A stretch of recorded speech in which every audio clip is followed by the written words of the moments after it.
പിതാവിൻ്റെയും പുത്രൻ്റെയും പരിശുദ്ധാത്മാവിൻ്റെയും നാമത്തിൽ ആമേൻ. എൻ്റെ പ്രിയപ്പെട്ട ഇന്ന് മാർച്ച് 25 ബുധനാഴ്ച അമ്മേ പരിശുദ്ധ അമ്മേ, അമ്മേ പരിശുദ്ധമേ, ദൈവമാതാവേ, കൃപാസനത്തിലൂടെ ഞങ്ങൾക്കും ഞങ്ങളുടെ ദേശത്തിനും അമ്മ മധ്യസ്ഥം തേടി തന്ന എല്ലാ അനുഗ്രഹങ്ങൾക്കും കൃപകൾക്കും ഞങ്ങളിപ്പോൾ ഹൃദയം നിറഞ്ഞ നന്ദി പറയുന്നു.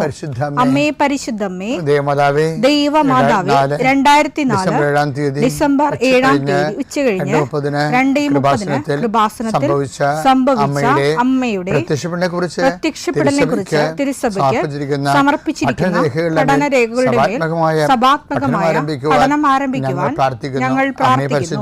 അമ്മേ പരിശുദ്ധമേ, ഭൂസ്വർലോകങ്ങളുടെ രാജ്ഞിയായ അങ്ങേയ്ക്ക് ഭൗമസംരക്ഷണത്തിനായി പ്രപഞ്ചപ്രകൃതിയെ തന്നെ തിരുസഭ പ്രതിഷ്ഠിക്കുവാൻ ഈ പ്രത്യക്ഷീകരണം വഴി ഇടയാക്കണമേ. പരിശുദ്ധമേ, ജപമാല മാതാവേ, സകല കൃപാസനം പ്രാർത്ഥനയോടും ചേർത്ത് ഞങ്ങളിപ്പോൾ പ്രാർത്ഥിക്കുന്ന ഈ കുടുംബത്തിന്റെ പ്രത്യേക നിയോഗം പറ മക്കളെ.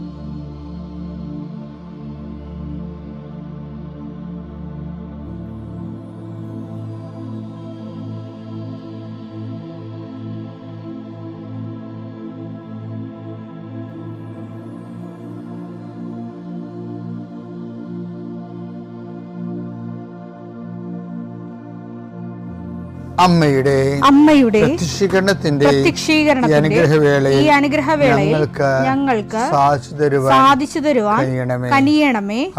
ആമേൻ. വിശ്വാസ പ്രമാണം. സർവശക്തനായ പിതാവും ആകാശത്തിന്റെയും ഭൂമിയുടെയും സൃഷ്ടാവുമായ ദൈവത്തിൽ ഞാൻ വിശ്വസിക്കുന്നു. അവിടുത്തെ ഏകപുത്രനും ഞങ്ങളുടെ കർത്താവുമായ ഈശോമിശിഹായിലും ഞാൻ വിശ്വസിക്കുന്നു.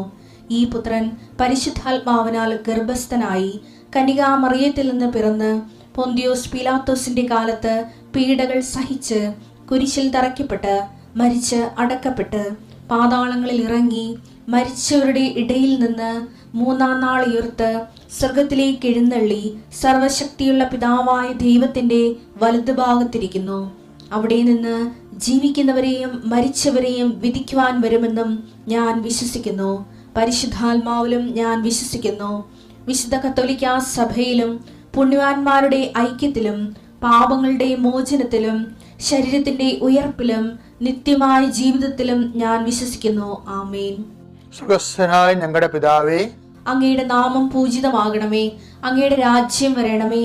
അങ്ങയുടെ തിരുമനസ് സ്വർഗത്തിലെ പോലെ ഭൂമിയിലും ആകണമേ. അന്നു വേണ്ടുന്ന ആഹാരം ഇന്ന് ഞങ്ങൾക്ക് തരണമേ. ഞങ്ങളോട് തെറ്റ് ചെയ്യുന്നവരോട് ഞങ്ങൾ ക്ഷമിക്കുന്നത് പോലെ ഞങ്ങളുടെ തെറ്റുകൾ ഞങ്ങളോടും ക്ഷമിക്കണമേ. ഞങ്ങളെ പ്രലോഭനത്തിൽ ഉൾപ്പെടുത്തരുതേ, തിന്മയിൽ ഞങ്ങൾ രക്ഷിക്കണമേ. ആമേൻ. നന്മ നിറഞ്ഞ മറിയമേ, സ്വസ്തി. കർത്താവ് അങ്ങയുടെ കൂടെ സ്ത്രീകളിൽ അങ്ങ് അനുഗ്രഹിക്കപ്പെട്ടവളാകുന്നു. അങ്ങയുടെ ഉദരത്തിൻ ഫലമായി ഈശോ അനുഗ്രഹിക്കപ്പെട്ടവനാകുന്നു. പരിശുദ്ധ മറിയമേ, തമ്പുരാന്റെ അമ്മേ, പാപികളായ ഞങ്ങൾക്ക് വേണ്ടി ഇപ്പോഴും ഞങ്ങളുടെ മരണസമയത്തും തമ്പുരാനോട് അപേക്ഷിക്കണമേ. ആമേൻ. കർത്താവേ, നിന്റെ ഉന്നതമായ നാമത്തിന് സ്തോത്രം ചെയ്യും. കർത്താവേ, നിന്റെ വിശുദ്ധ പൗരോഹിത്യത്തെ മഹത്വപ്പെടുത്തണമേ. കർത്താവെ, സഭയിലുള്ള സാന്നിധ്യം പ്രകടമാക്കണമേ. 40 വർഷം ഞാൻ അർപ്പിച്ച കൃപാന്റെ യുഗതിയാണ്. കൃപാസ്ഥാനത്താറെ ജീവനോടെ പ്രത്യക്ഷപ്പെട്ട മാതാവിൻ്റെ മാധ്യസ്ഥം ഇന്ന് ഉത്തരവാദിത്തങ്ങളിലേക്ക് പോകുന്ന എല്ലാവരെയും ഞാൻ ഈശ്വര നാമത്തിൽ ആശീർവദിക്കുന്നു.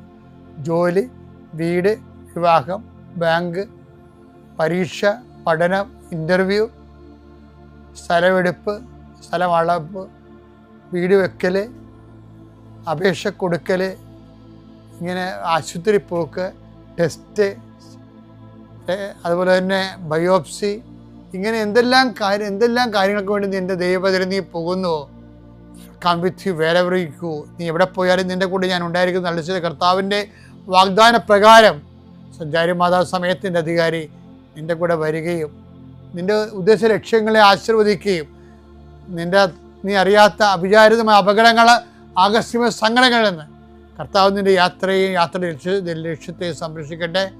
നിത്യപിതാവും പുത്രനും പരിശുദ്ധാത്മാവുമായ സർവ്വേശ്വര എന്നേക്കും ആമേൻ. എൻ്റെ പ്രിയപ്പെട്ടവരെ, എന്തെങ്കിലും ഒരു ജീവിതത്തിൽ കുറവുണ്ട് എന്നാൽ അത് ദൈവത്തിന് പ്രവർത്തിക്കാനും ദൈവത്തിന് നമ്മുടെ ജീവിതത്തിൽ ഇടപെടാൻ വേണ്ടിയുള്ള ഒരു വാതിലായിട്ട് നമ്മൾ കരുതണം. അല്ലെങ്കിൽ അതിനോർത്ത് നിരാശപ്പെടരുത്. കാര്യം ബൈബിളിൻ്റെ മുഴുവൻ സ്ട്രക്ചറിൽ ഞാൻ എപ്പോഴും അതിലൂടെയൊക്കെ സഞ്ചരിച്ച് പോകുന്ന പൊതു നിലപാടുകൾ നോക്കും. രക്ഷാകരമായ പദ്ധതിയുടെ നടത്തിപ്പിന് വേണ്ടി ദൈവം കൈക്കൊള്ളുന്ന ഒരു പൊതു നയമുണ്ട്. അതിൻ്റെ അകത്ത് ആ നയത്തിൽ വരണതാണ് not by merit but by grace, ഇല്ലേ? ആ വചനം ആൾക്കാരുടെ ഇടയിൽ ഈ കാലത്ത് ഉടമ്പടി എടുത്തിട്ട് എഡ്യൂക്കേറ്റഡ് ആയിട്ടുള്ള എല്ലാ ആൾക്കാരും അവർ സാക്ഷ്യം പറയുമ്പോൾ ഈ വചനം കോട്ട് ചെയ്യും. കാര്യം എന്താണ്? മെറിറ്റ്സിൽ അവരവലംബിച്ചിരുന്നെങ്കിൽ അവരൊന്ന് ഓരോരുത്തർ എത്തത്തില്ലായിരുന്നു. അതാണ് എനിക്ക് ഇത്രയും പവർഫുള്ളാണ് വചനമെന്ന് അറിയത്തില്ലായിരുന്നു. ഉടമ്പടി പുസ്തകം എഴുതിക്കൊണ്ടിരിക്കുന്ന സമയത്ത് എൻ്റെ മനസ്സിലേക്ക് ഈശോ തന്ന വചനം ഇതാണ്: നിൻ്റെ യോഗ്യതയല്ല, ദൈവത്തിൻ്റെ കൃപ കൊണ്ടെന്ന്. അപ്പോൾ ഒരു വിഷയത്തിൽ യോഗ്യത ഇല്ല എന്ന് വിചാരിച്ചുകൊണ്ട് നമ്മൾ പിന്നാക്കം പോവുകയോ അതിന് ശ്രമിക്കാതിരിക്കുകയോ ഒന്നും ചെയ്യേണ്ട കാര്യങ്ങളില്ല. ഇപ്പോൾ സാമ്പത്തികമായ കടങ്ങളാകാം, നമുക്കത് പരിഹരിക്കാനുള്ള മാർഗമില്ലാത്ത അവസ്ഥയാകാം, നമ്മളാരും സഹായിക്കാനില്ലാത്ത അവസ്ഥയാകാം. ഇപ്പം സഹായിക്കാനില്ലാത്ത ഉണ്ടെന്ന് ഉള്ളത് പ്രീസപ്പോസ് ചെയ്തുകൊണ്ടാണ് ബൈബിള് നമുക്ക് വേണ്ടി വെളിപാട് കൊണ്ടിരിക്കുന്നത്. എന്താണ് ബൈബിൾ പറയണത്? നമ്മുടെ സഹായം കർത്താവിൻ്റെ നാമത്തിലെന്ന്.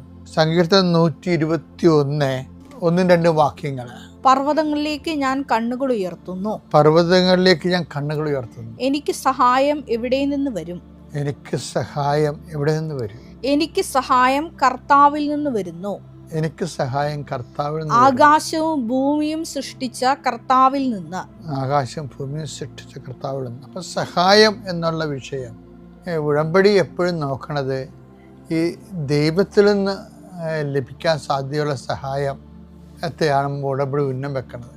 ആ സഹായത്തിൻ്റെ പ്രത്യേകത എന്ന് പറയുന്നത് അത് വർക്കൗട്ട് ചെയ്യേണ്ടത് നോട്ട് ബൈ മെറിറ്റിലാണ്.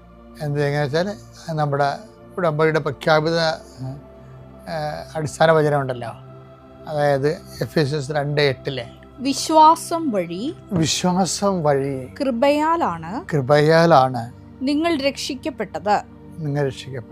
അത് നിങ്ങൾ നേടിയെടുത്തതല്ല, ദൈവത്തിന്റെ ദാനമാണ്.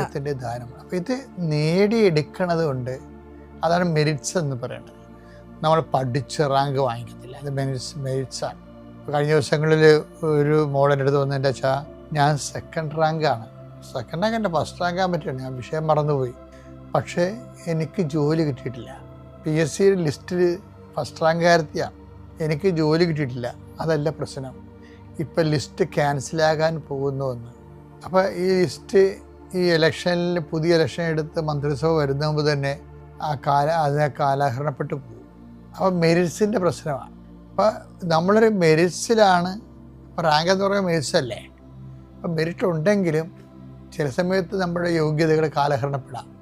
അതുകൊണ്ടാണ് നമ്മളെപ്പോഴും ചെയ്യേണ്ടത് ഗ്രേസിൽ അവലംബിക്കേണ്ട കാരണം ഇതാണ്. അതിന് കാലഹരണപ്പെടേണ്ട കാര്യമില്ല. കർത്താവ് എപ്പോഴായാലും നമുക്ക് കഴിഞ്ഞ ദിവസങ്ങളിലൊക്കെ ഉള്ള ഉടമ്പടി സാക്ഷികൾ ആ ടൈപ്പാണ്. വെച്ച് കഴിഞ്ഞാൽ കിട്ടുമെന്ന് ഒരു പ്രതീക്ഷയില്ല, കിട്ടാനുള്ള സാഹചര്യങ്ങളൊന്നുമില്ല. പക്ഷേ അവളെ ഞെട്ടിച്ചുകൊണ്ട് തന്നെ കർത്താവ് അവളെ അക്കോമഡേറ്റ് ചെയ്യും ആ ഒരു ജോലിക്ക് വേണ്ടി. പക്ഷെ അവരെല്ലാം ചെയ്യണൊരു കാര്യം, അപ്പോൾ ഞാൻ എന്തുകൊണ്ടാണ് നിങ്ങളോട് എപ്പോഴും കാർക്കശ്യമായി പെരുമാറണമെന്നറിയാവോ?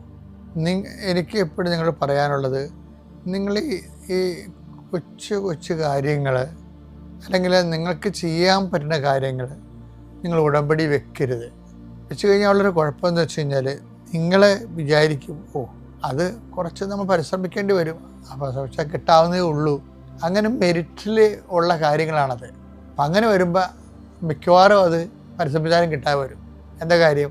അവിടെ നിന്നൊരു ദൈവത്തിൻ്റെ ഒരു സ്പേസ് അവിടെ ഇല്ല.